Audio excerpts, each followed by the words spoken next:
Tech news में आपका स्वागत है। आज की टेक न्यूज शुरू करते हैं हफ्ते की आखिरी टेक न्यूज से, लेकिन कोई बात नहीं, गर्मा गर्म टेक न्यूज से हमने वो हमारा सीक्रेट मसाला मारा है, मजा आने वाला है। और कल मैंने पोल रखा था, आपसे पूछा था कि भाई जो टेक न्यूज हमारी रमजान के अंदर आ रही है वो किस टाइम पर आप चाहते हैं। तो 60,000 से ज्यादा लोगों ने वोट डाला, उसमें से 65% से ज्यादा लोगों ने कहा भाई जैसा चल रहा है ना वैसे ही रहने दीजिए, जो 6:30 बजे डालते हो उसी टाइम पर डालिए। तो ठीक है, आपने जैसा कहा हम वैसे ही करेंगे। और दोस्तों बहुत बहुत शुक्रिया, कल की टेक न्यूज पर मैंने आपसे बोला था कि लाइक कर दो, तो आपने किया और 30,000 से ज्यादा हमने लाइक्स क्रॉस कर दिए। आज भी वैसे ही प्यार और सपोर्ट बनाए रखना, ज्यादा न वेस्ट नहीं करते, फटाफट से आज की टेक न्यूज शुरू करते हैं। अभी दोस्तों मेरे ख्याल से आपको दोनों कानों में सही तरीके से आवाज आ रही होगी, लेफ्ट और राइट ईयरफोन में बराबर आ रही है, क्योंकि कल थोड़ी गड़बड़ हो गई थी एडिटिंग के अंदर, लेकिन अब शायद सही होगा। तो कल जो हुआ था उसके लिए मैं माफी चाहता हूं, आगे से मैं ध्यान रखूंगा। तो पहले खबर की बात करते हो, शुरुआत करते हैं यहां पर लॉकडाउन वर्जन 3 से। जी हाँ, मैं वर्जन 3 ही कहने वाला हूं, क्योंकि तीसरा लॉकडाउन दोस्तों लग चुका है और अभी दूसरा चल रहा है जो कल खत्म हो जाएगा। तो 4 मई से शुरू होगा तीसरा लॉकडाउन और वो 17 मई तक चलने वाला है। अभी जो तीसरा लॉकडाउन है ये थोड़ा सा डिफरेंट है, मैं आपको समझाता हूं। इंडिया में बहुत सारे स्टेट्स है और उनमें मिलाकर 733 डिस्ट्रिक्ट से इनको गवर्नमेंट ने रेड, ऑरेंज और ग्रीन जोन के अंदर बांट दिया है। जी हाँ, अगर आपका इलाका रेड जोन के अंदर है तो जो पहला लॉकडाउन जैसे अभी चल रहा है, जो रिस्ट्रिक्शंस है वो सब कुछ आप पर लागू हो जाती है। बाय द वे, जो मेट्रो सिटीज इंडिया में मुंबई, दिल्ली, कोलकाता और चेन्नई, ये तो रेड जोन में ही है। लेकिन रेड जोन ने भी थोड़ी बहुत इस बार राहत दिया है उन्होंने, जैसे कि आप बाइक चला सकते हैं लेकिन पीछे कोई नहीं बैठेगा, गाड़ी चला सकते हैं लेकिन पीछे सिर्फ 2 लोग बैठेंगे। उसके अलावा ऑफिसेस थोड़ी बहुत यहां पर काम कर रही है, आई थिंक अप टू 33% जो वो काम कर रहा है, और थोड़ी बहुत चीजें और काम कर रही है। लेकिन अभी भी आप रेड जोन में नॉन एसेंशियल गुड्स को ऑर्डर नहीं दे सकते, ये आपको ध्यान रखना है।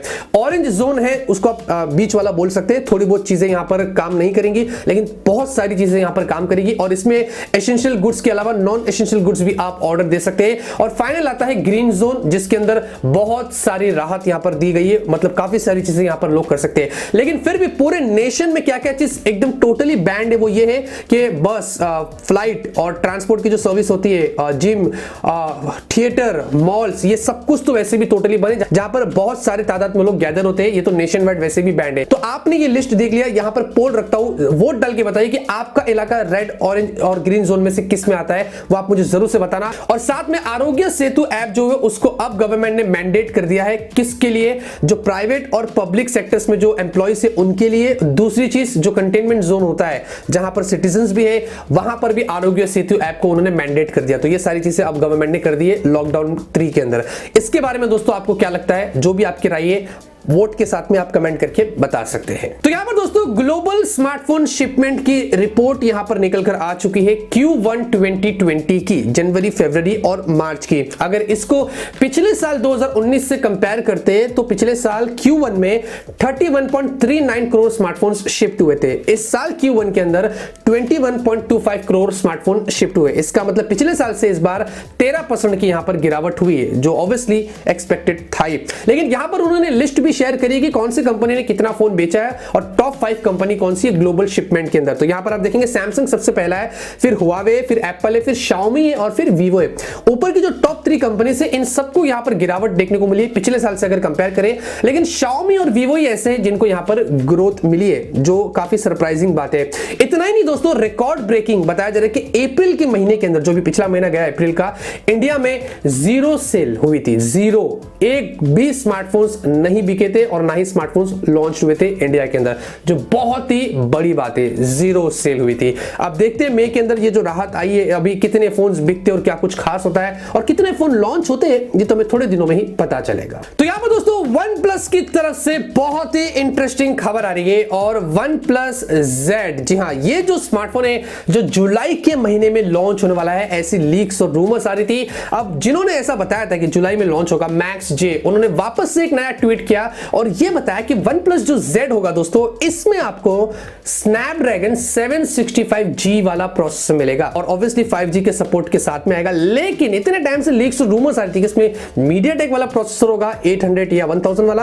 अब फाइनली वो रूमर खत्म हो रही है और अब मैक्स जे ने ऐसा बताया कि OnePlus Z में हमें Snapdragon 765G वाला प्रोसेसर मिलेगा। और फोन भी उन्होंने ऐसा दिखाया जिसमें वो पहले जो रूमर्स आ रही थी ना कि बीच में पंच होल होगा, तो वैसे आपको ये फोन मिल सकता है। तो ये ऑलमोस्ट कंफर्म्ड है, क्योंकि ये जो लीक देते हैं मैक्स जे वो काफी ऑथेंटिक देते और हो सकता है OnePlus Z में इस बार स्नैपड्रैगन 765G वाला प्रोसेसर होगा और प्राइस जो होगी वो 25 से 30 हजार के बीच में आपको मिल सकती है। वैसे आप मुझे बताइए दोस्तों, अगर स्नैपड्रैगन 765G वाला प्रोसेसर OnePlus Z में आता है और इंडिया में आता है तो आप क्या प्राइस एक्सपेक्ट करते हैं, जरूर से आप मुझे कमेंट करके बता सकते हैं। तो Xiaomi की तरफ से दोस्तों खबर आ रही है और कल दोस्तों फोर्ब्स ने जो Xiaomi पर इल्जाम लगाया था, उनका जो डिफॉल्ट ब्राउजर है उनके फोन में और मिंट ब्राउजर या मी ब्राउजर प्रो, वो सारे प्राइवेट इंफॉर्मेशन आपके उड़ाता है और चाइना के सर्वर पर भेज देता है।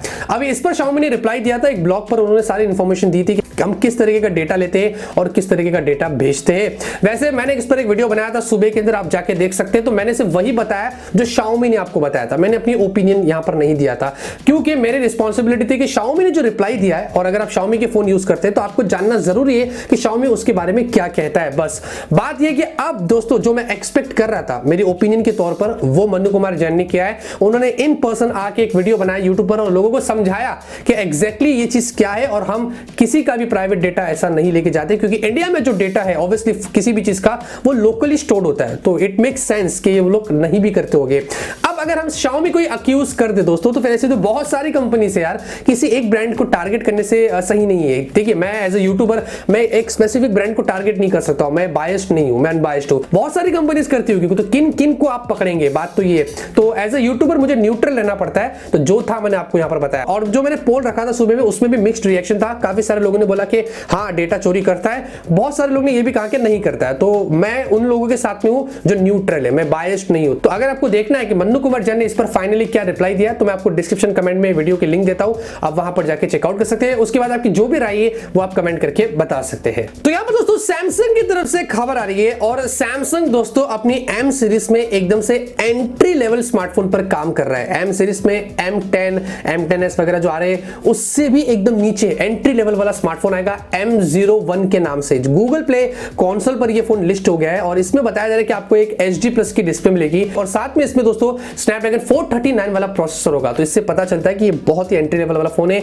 और 3 GB की रैम भी होगी और 32 GB की स्टोरेज है, ऐसा भी यहां पर बताया जा रहा है। तो इससे ये पता चलता है कि सैमसंग एकदम एंट्री लेवल वाले स्मार्टफोन पर काम कर रहा है, एम सीरीज का, जो M01 के नाम से आपको मिल सकता है। वैसे क्या लगता है दोस्तों, अगर सैमसंग का ये फोन अच्छी प्राइस पर आता है तो क्या रियलमी, रेडमी के अलावा आप इसको चूज करेंगे? आप कमेंट करके बता सकते हैं। तो यहां पर दोस्तों एप्पल की तरफ से बहुत ही इंटरेस्टिंग खबर आ रही है और वाकई में दोस्तों जो प्राइस लीक हुई है इस बार के जो iPhone 12 आ रहे हैं उनकी, और ऐसी सेम प्राइस पर अगर इंडिया में भी आता है तो मैं सीरियसली कहता हूं मैं आईफोन इस बार परचेस कर लूंगा। जी हां, फिलहाल के लिए दोस्तों इंडिया की प्राइस थोड़ी डिफरेंट होगी क्योंकि आपको पता है डॉलर से जब यूएस में जाता है तो इंडिया में बहुत ही महंगा आता है। iPhone SE उसका एक एग्जांपल है। वैसे अकॉर्डिंग टू जॉन प्रॉसर, एक यूट्यूबर है, उन्होंने वैसे बताया कि iPhone 12 जो होगा, जो सबसे बेस वेरिएंट होगा, 5.4 इंच की डिस्प्ले के साथ में आएगा, OLED वाली डिस्प्ले होगी, 2 कैमरा हो गए, 5G का सपोर्ट होगा।